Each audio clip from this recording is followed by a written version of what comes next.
La colonisation, et c'est surtout ça l'important, l'imposition d'un paradigme d'inégalité entre les êtres humains. Peu importe sur la base de quels critères, mais c'est ça l'essentiel. Et pour en revenir à l'Occident, puisque c'est là qu'ont été produits les codes noirs. Les codes noirs, la spécificité, c'est de rattacher un statut, celui de l'esclave, à une couleur d'épiderme. Mais l'idéologie d'institution de l'inégalité entre les humains, ce qui compte, ce qui est important de comprendre, c'est qu'elle a en Occident des racines profondes.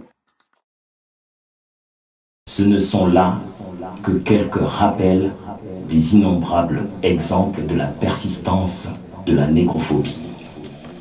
Noirceur. Loi d'exception.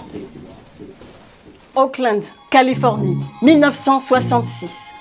2 étudiants, Huey Newton, Bobby Seale, s'indignent de notre condition.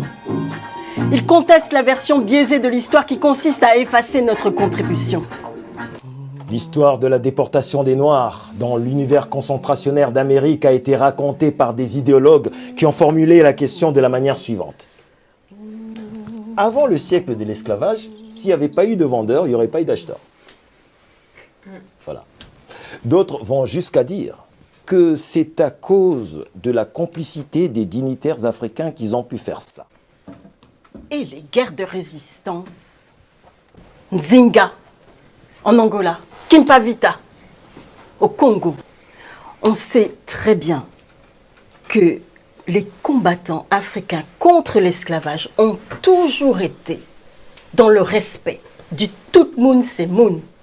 Tout être humain est un être humain.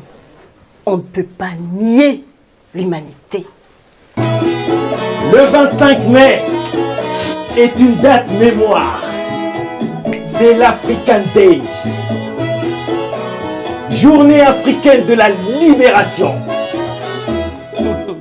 En 1963, l'Organisation de l'Unité africaine sera créée à Addis Abeba, en Éthiopie, le seul pays qui échappera à la colonisation.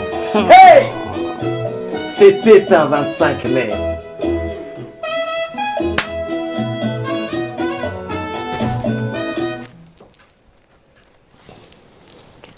Searching so long, give me time to pray.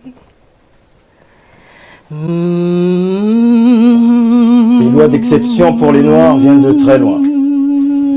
En 1454, le pape Nicolas V publie une bulle qui autorise la capture et l'asservissement des Noirs.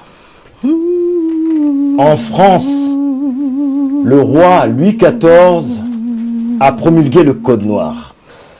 J'aimerais partir en Afrique pour me rapprocher de nos racines. Je suis en train de faire des économies.